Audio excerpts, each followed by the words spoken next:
교구에 이제 어르신 속회가 몇 개 있었습니다. 그 어르신 속회에 가면 항상 크게 말씀을 드려야 됩니다. 잘 못 알아들으시기 때문에 귀가 이제 멋진 분들이 이제 계시거든요. 할머니 하면서 막 이렇게 속회 인도를 해야 되죠. 그 중에 이제 나이가 아주 많이 드신 이 할머니 어르신 이제 권사님께서 항상 저와 대화를 할 때는 항상 이렇게 데시벨이 높아요. 뭐라고? 뭐 그러시면서 이렇게 이야기를 소통을 합니다. 근데 어느 날 제가 이제 전화를 드렸어요. 권사님 하면서 잘 계시죠? 하니까 시끄러워 그러면서 잘 들려 막 그러시는 거예요. 잘 들리세요? 그러니까 나 보청기 있어 막 그러시는 거예요. 그래서 잘하셨다고 너무 기쁘시겠다고 잘 들리셔서 좋으시죠? 막 이렇게 얘기를 하다가 가족분들도 참 좋아하시겠어요? 잘 들리니까요. 그러니까 할머니 권사님이 좀 재밌으시거든요. 그 권사님 그러시더라고요. 애들한테는 얘기 안 했어. 막 그러셔요. 그래요? 얘기를 왜 안 하셨어요? 이 집 저 집 다니면서 다 듣고 있지 뭐. 막 그러시면서 나 그러면서 유언장 좀 고쳤어. 막 이런 장난을 이제 치시는 거죠. 이제 자기는 원래 못 듣는 사람인 거라 생각하고 자녀들 집으로 돌아다닐 때 이제 자기를 앞에 두고 무슨 얘기를 하나씩 이제 듣고 다니셨던 거예요. 그러시면서 재밌다고 뭐 그런 생활을 좀 하시고 이제 생활을 하셨었죠. 가족들이 어떤 이야기를 했을지는 좀 가늠해 볼 수 있겠죠. 지금은 뭐 어떻게 사시는지 아직 연락은 잘 드리지 못해서 모르겠지만 아무튼 재미나게 잘 듣고 사실 것 같습니다. 어제 제가 이제 꽃꽂이하는 권사님 한 권사님 한영신 권사님 맞으시죠? 권사님께서 항상 이제 토요일 오후가 되면 늦게까지 꽃꽂이를 하고 가세요. 꼭 이런 얘기를 할 때는 오지 않으시더라고요. 저기서 이제 앞에서 저는 이제 내려가려고 이제 엘리베이터를 기다리고 있을 때 서로 이제 한 10초 정도 이렇게 머쓱하니까 서로 주고받았죠. 이야기를. 권사님 언제부터 꽃꽂이를 하셨나요? 이렇게 서로 주고받다가 제가 한 가지 이제 유념하게 이제 유익 있게 본 것은 다른 교회도 이제 꽃꽂이 같은 경우는 여기 성도님들께서는 여기 앞에만 보시잖아요. 저희는 이제 뒤에서도 이제 뒷모습을 볼 수 있거든요. 꽃꽂이. 그냥 대부분이 앞에 꽃꽂이는 앞에만 예뻐요. 꽃꽂이는 대부분 뒤에는 그냥 이렇게 아무렇게나 이렇게 점매 놓거나 이렇게 거의 횡하거든요. 근데 제가 어느 순간부터 봤는데 뒤가 꽃도 있고 이렇게 잘 묶여 있고 예쁘게 돼 있는 거예요. 그래서 그것을 이제 한번 여쭤봤죠. 그래서 이제 오늘 조금 꽃이 더 많은 것 같아요. 뒤가 조금 다른 것 같아요. 그러니까 그 한영신 권사님께서 그러시더라고요. 다 보는 걸요. 목사님들도 보시고 하나님도 보시니까 다 그렇게 채워 넣는 거다라고 그런 식으로 이제 말씀을 하시더라고요. 우리는 때로는 그 보청기 끼시던 그 어르신 권사님의 그 가족들처럼 엄마가 못 듣겠거니 하고 이야기를 할 때도 있고 분명히 하나님께서 살아 계심을 알고 있지만은 우리가 계시지 않는 것처럼 살아갈 때도 참 많은 것 같습니다. 아는데도 그렇게 살아가는 게 놀랍기까지 한 그런 경우도 더러 있습니다. 분명히 하나님께서는 계시는데 없는 것처럼 신앙생활을 하며 살아가는 그런 삶의 모습이 우리들에게 혹시나 있지는 않습니까? 예수님 시절에도 마찬가지였습니다. 오늘 말씀의 배경도 아주 긴 내용을 가지고 있는데요. 예수님 그 당시에 예루살렘 성전에서는요 많은 제물이 번제로 드려지고 있었던 시절이었습니다. 절기 때면 이 성전산이 매일 바베큐 냄새로 아주 가득가득 했을 것입니다. 이 성도들이 가지고 오는 그 제물로 인해서 아주 가득 채워지고 또 많은 번제물로 드려지는 모습들이 아주 장관을 이뤘을 것이에요. 오늘날 우리도 헌금을 드립니다. 제물이 아닌 헌금을 드리죠. 아주 정성스럽게 이제 준비를 하죠. 저도 어렸을 때만 해도 이제 할머니께서 다림질을 해서 주셨어요. 뭐 굳이 뭐 이렇게까지 하셔야 돼요 했지만은 1,000원짜리도 그렇게 다려서 주셨던 할머니가 생각이 납니다. 그런데 그 당시 재물을 가지고 올 때 뭐 새끼든 뭐 새든 뭐 짐승 큰 것이든 데리고 올 때 오늘날처럼 무슨 트럭이 있었어. 아주 안전하게 데려오는 것도 아니고 사막지대 돌이 아주 있는 그런 돌산들을 넘어 가면서 그 재물들이 온전할 수 있었을까요? 특히나 새끼들은 어린 양들을 데리고 가면 뭐 알겠습니까? 끌려가는 입장에서. 그래서 뭐 이것도 긁히고 저것도 긁히고 흠이 있는 재물로 바뀌게 되는 겁니다. 그런 예루살렘까지 올랐던 사람들이 흠 있는 제물을 가지고 제사장 앞에 가면 뭐라 그럴까요? 이 제물은 안 됩니다. 하나님께서 흠 없는 것은 드리지 말라고 하셨습니다. 라고 이렇게 얘기를 하셨어요. 그러다 보니까 이 제사장은 그것을 뺀지 놓는 거예요. 아, 안 돼요. 이거 다시 가져오세요. 몇 날 며칠을 그것을 끌고 온 그 성도 입장에서는 이 제물을 꼭 바치고 가야 되는데 이거 또 언제 집에 가서 받고 옵니까? 그러다 보니까 성전 앞에 무엇이 생겼느냐? 환전소라는 것이 생겼고, 하나는 이 짐승을 파는, 제물용 짐승을 파는 상점이라는 것이 생기기 시작을 했습니다. 역시나 수요와 공급이 맞추면요, 이 시장 논리라는 것이 생기게 되어 있습니다. 그 상점에 제사장들이 딱 결탁해서, 내가 저기 돌아가면은 A라는 그 상점이 있는데 저기 가면 내 이름 되세요. 그러면 좀 잘 좀 해줄 거예요. 그러면 이제 흠 있는 이 재물을 가지고 가서 자신이 좀 가져온 게 더 비싸지만 흠 없는 재물이 조금 더 이렇게 싸구려 같아 보여도 어쩔 수 없이 재물은 드려야 되니까 그 재물을 가지고 와서 바꿔가지고 이제 제사를 드리게 되는 거예요. 이런 일이 비일비재한 것이죠. 그러다 보면은 그 이익은 누가 가지게 될까요? 그 결탁한 사람들끼리 가질 수밖에 없는 그런 논리가 생겨나게 되는 것입니다. 그렇기 때문에 환전하는 것도 있고 여러 가지로 많은 그런 장사치들의 그런 성전 모습을 보이고 있는 것이죠. 그렇기 때문에 예수님께서도 그 성전에 들어가셔서 막 식탁을 들러 엎은 그 화내신 모습을 아마 연상하실 것입니다. 이것이 괜히 예수님께서 짜증나서 하신 것이 아니라 그런 이유가 있었기 때문에 그 모습을 보시고 예수님께서 화를 내신 것이죠. 그들은 하나님이 계셨지만은 하나님 계신 것처럼 살지 않았습니다. 오히려 두입 가지고 온 그 과부들을 멸시하고, 나는 이 금동전 넣는다 하면서 자신들은 명예를 가졌고 재물을 가졌더라고 앞에서 자랑을 하던 그런 사람들이었습니다. 너는 과부냐? 너는 몸에 병이 있느냐? 너는 죄를 많이 지었구나 하면서 죄 있는 자, 죄인으로 터부시하고 있었던 게 그 성전의 그 당시 모습이었습니다. 성전 세력을 두고 있는 것이 사두개파 사람들이었습니다. 그런데 예수님께서 이 상을 막 들러 엎으시고 하니까 사두개인들이 막 깜짝 놀라는 거예요. 야, 저 뭐야? 예수라는 사람 저 뭐지? 갑자기 등장해가지고 저 왜 난리야? 라고 하였을 때 항상 뒤에서 웃고 있는 사람들이 있습니다. 그것은 이 바리새인들이, 바리새파라고 하죠. 사두개인과 이 바리새파는요, 이 여당과 야당 같은 존재입니다. 그래서 그들은 항상 싸우고 있었어요. 그런데 이 사두개인파가 이제 차지하고 있는 이 성전을 예수님께서 막 들쑤시고 다니니까 바리새인들이 너무나도 좋은 겁니다. 그래서 이 바리새인들은 예수님을 영입하고자 이렇게 생각을 하죠. 그래서 예수님께 막 접근을 하게 됩니다.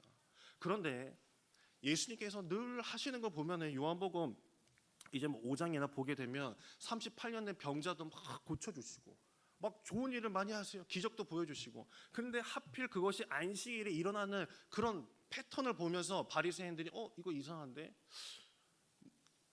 이 예수를 우리가 영입해서 어떻게 한번 해보려고 했었는데 안식일 또 자신이 무슨 하나님의 아들인 것처럼 이야기를 하고 다니니 이 바리새인들도 안 되겠다, 이 예수를 없애야겠다라고 이제 생각을 하게 됐습니다. 그러면서 이상하게도 사두개파, 바리새파가 그렇게 으르렁 거렸던 동인 서인과 같은 그런 관계였던 두 파가 같이 마음을 합하여서 예수님을 죽이고자 결의를 하게 되는 것이 이 요한복음에 흐르는 이 뒷얘기라 할 수 있을 것입니다. 그런데 그들이 없애고자 할 것, 그 명분을 앞세우려면은 무엇이 필요했느냐? 율법이 필요했어요. 저 예수를 뭐로 올감해가지고 저 자를 없애버릴까라고 생각을 하다가 율법을 가지고 오게 된 것이었죠. 그 누구도 거부할 수 없는, 그르칠 수 없는 이 모세 율법을 가지고 이 예수님을 이제 덫을 놓게 되는 것이 오늘 말씀의 내용입니다. 신명기에 따르면 이 간음한 자는 어떻게 됐냐? 쳐 죽이라고 했습니다. 그것도 돌로 쳐 죽여서. 여러분 돌 한번 맞아 보셨습니까? 많이 아파요. 그 돌을, 짱돌을, 그거를 사람 죽을 정도로 던진다니 그게 사람이 할 짓입니까? 그런데도 이상하게도 신명기 22장 22절을 보게 되면은 간음한 자, 유부녀와 동침한 남자, 뭐 동침한 남자건 여자건 다 둘 다 죽여라라고 하나님께서 이 율법에 적어 놓으셨다라는 거예요. 그것을 가지고 이 사두개인과 바리새파 사람들은 함께 모의를 하여서 이 가늠한 여인을 예수님 앞에 데리고 오게 됩니다. 그냥 예수님이 너 법대로 해라, 그래 율법대로 해라고 하면은 자신들도 좋고, 또 저 여인을 감싸줘라라고 하면은 오히려 예수님께서 율법을 어긴 것처럼 되니까 자신들에게도 좋은 거예요. 둘 다 좋은 거죠. 그렇기 때문에 넌 이제 끝났어, 예수 너는 끝났어라고 하면서 이 여인을 데리고 오게 되었습니다. 이미 그때는 모여든 사람들의 손에 다 돌 하나씩 들려져 있었을 것입니다. 예수님의 말 한마디에 따라서 그 돌이 여인에게로 날아갈지 아니면 예수님 자신에게 날아들 수 있는 상황이었습니다. 서기관들과 이 바리새인들은 속으로 쾌재를 부르며 의기양양 이제 우리가 이겼어 하면서 이제 웃음을 짓고 있었죠. 그 가늠한 여인은 어쩌면 벌벌 떨고 있었을지 몰라요. 이게 무슨 얘기인가? 갑자기 무슨 사람들이 들이닥쳐서 날 잡아오더니 뭐 예수님은 또 뭐고 뭐 돌을 잡고 있는 것도 뭐고 이게 어떻게 돌아가는 상황이지? 라고 만감이 교차하고 있었을 것입니다. 여러분 혹시 바람 피워보셨습니까? 바람 피게 되면 혼자 필까요? 생각해 보세요. 자, 혼자 필까요? 절대 혼자 필 수 없어요. 남자와 여자가 같이 필 수 있는 것이죠. 이 바람은 혼자 필 수 있는 게 결코 아닙니다. 그런데 오늘 말씀에 보면요, 누가 잡혀왔죠? 여자가 잡혀왔어요. 여자가. 남자는 온데간데 없습니다. 현장에서 만약에 잡혔다면 남자도 잡혔어야죠. 그런데 이상하게도 여자만 잡히고 남자는 소식이 없어요. 여자도 눈치를 챘겠죠. 이게 내가 낚였구나. 지금 덫에 걸린 거였구나. 예수라는 저분을 모함하기 위해서, 덫에 걸기 위해서 내가 이용당한 거였구나 라고 아마 하게 됐을 것입니다. 얼마나 불쌍한 두 사람입니까? 한 사람은 간음해서 잡혀와서 이제 죽겠구나. 예수님은 율법 때문에 완전 죽을 판입니다. 그런데 예수님께서 오늘 말씀에 보면 바닥에다 뭐 적었다라고 얘기를 하고 있어요. 많이들 궁금하시죠? 뭘 적었는지 참 궁금하시죠? 이런 거 궁금함 없이 적으셨구나 하고 지나가면 안 돼요. 뭘 적으셨는지 궁금하잖아요. 그걸 한번 보겠습니다. 어떤 사람은 예수께서 그 사람들의 죄목을 하나하나씩 적은 걸 보고 사람들이 도망갔다. 어떤 사람들은 뭐 가늠한 사람들의 명단을 적었다. 뭐 이런 여러 뭐 그런 이야기를 하고 있겠지만 성경에서 힌트를 하나 얻는다라고 한다면 요한복음 8장 6절에 보면 손가락을 한번 봐야 됩니다. 성경에서 손가락이 나온 것이 한 몇 군데 있는데 요한복음 오늘 8장 출애굽기 31장을 보게 되면요, 이런 말씀이 나옵니다. 31장 18절을 보게 되면 이렇게 얘기하고 있어요.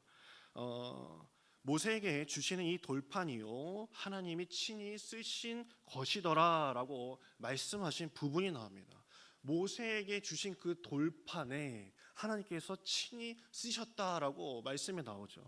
그런데 모세가 증거판을 받아오는 그 사이에요, 산 아래 남아있던 그 사람들이 어떤 행동을 했었냐면 이스라엘 백성들은 다른 마음을 먹고 있었습니다. 왜 그랬을까요?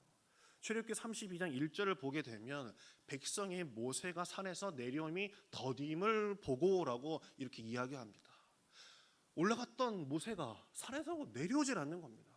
그러니 걱정이 되고 있었어요. 하나님께서 분명히 우리를 이끌고 오셨는데 모세가 갑자기 눈에서 사라져 버리니까 하나님도 어디 있는지 안 보이고 모세도 하니까 점점점 불안감에 그들은 송아지를 하나 만들어서 우상 삼아 뭐 제사도 드리고 충판을 벌이고 있었던 겁니다.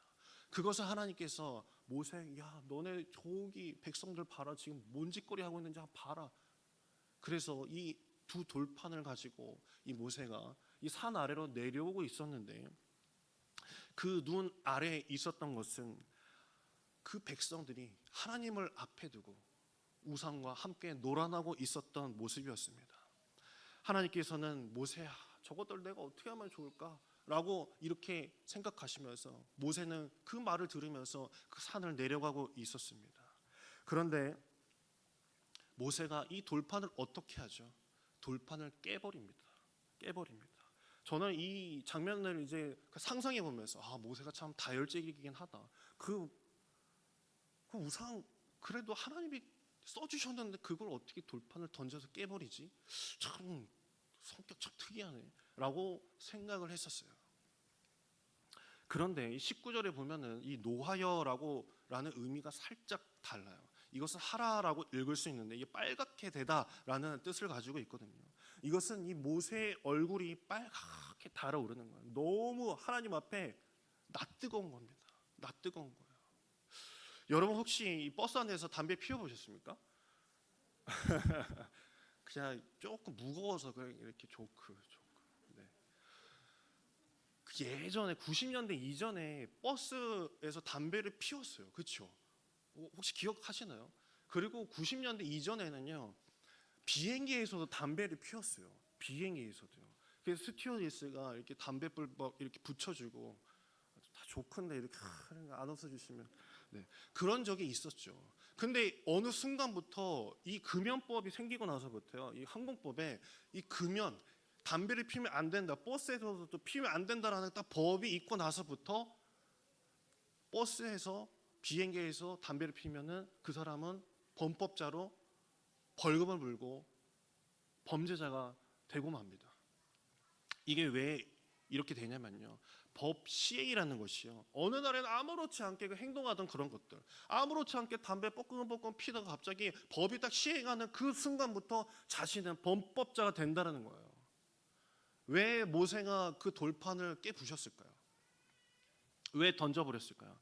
만일 송아지 앞에서 제사하고 막 춤추고 있던 그 이스라엘 백성들 앞에 자신이 들고 있던 그 법계, 그 하나님의 그 십계명을 딱 가지고 내려가는 순간 그들은 어떻게 될까요?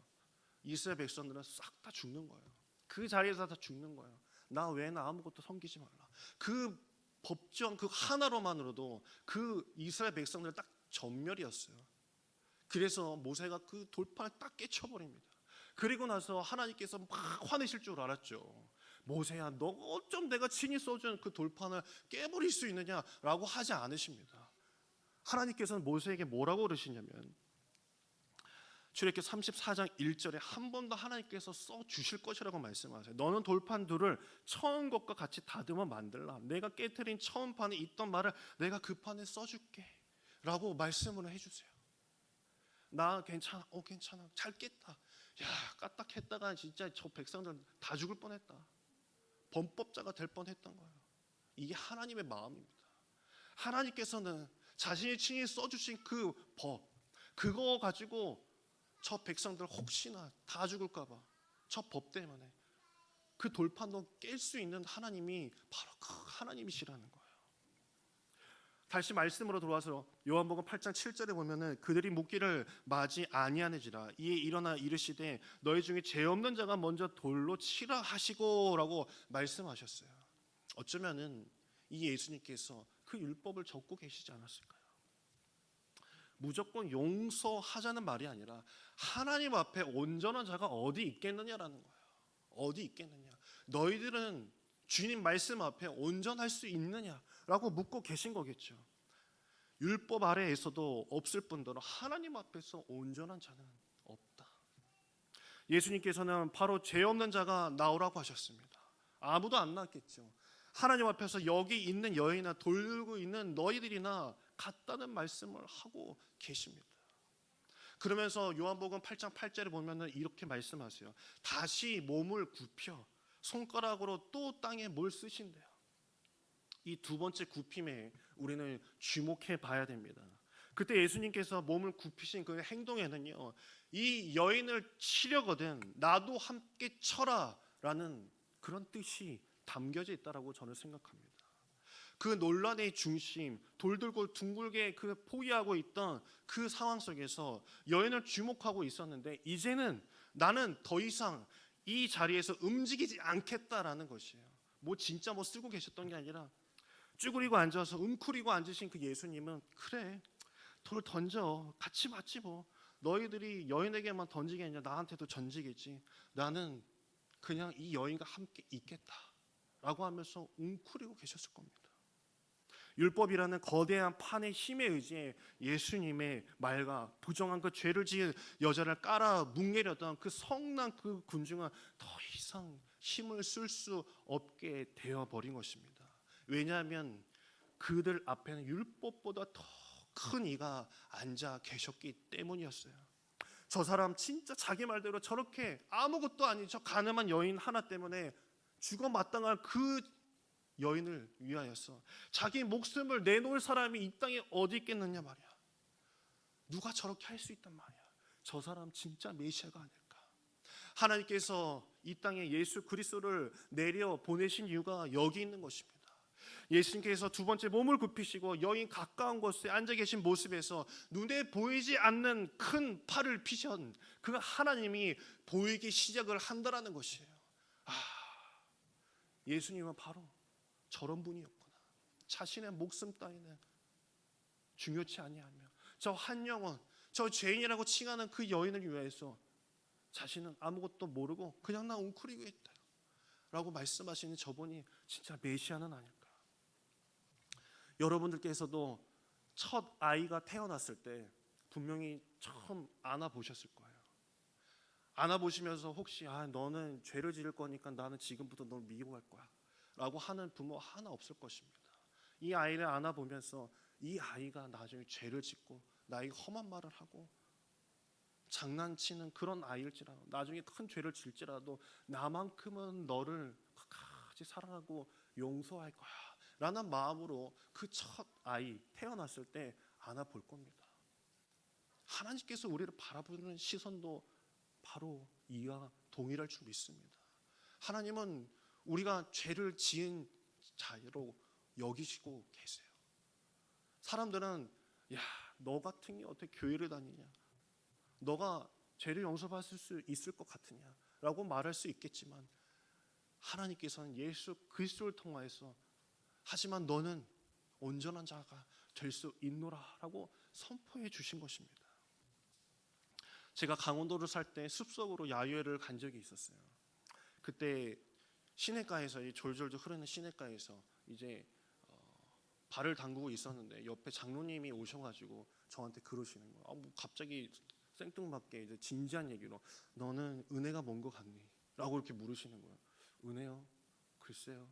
라고 하자 그 장로님이 돌을 하나 집으시되 돌을 탁 던지시는 거예요. 그 시냇가에 돌을 탁 던지면 말 같던 시내가 어떻게 될까요? 이게 막 이제 먼지 나듯이 물속이 이제 뿌옇게 되죠. 그러시면서 저한테 이게 은혜야라고 이렇게 말씀을 하시더라고요. 내 죄가 있지만 나를 덮어주는 은혜. 그 속은 어떨지 모르지만 주님께서 나를 끝까지 사랑하신다는 그 마음, 그 뜻 하나가 예수 그리스도를 이 땅에 보내신 것이고 그 가늠한 여인 그 옆에서 웅크려 계시며 너가 세상 사람들에게 어떤 취급을 받을지라도 너가 죄지은 한 존재일지라도 내가 너 버리지 않을게. 내가 너 옆에 꼭 있을게. 내가 예수잖아. 널 사랑하는 내가 널 창조한 내 아버지잖아 라고 주님은 오늘 이 시간도 우리에게 말씀하여 주실 줄 믿습니다.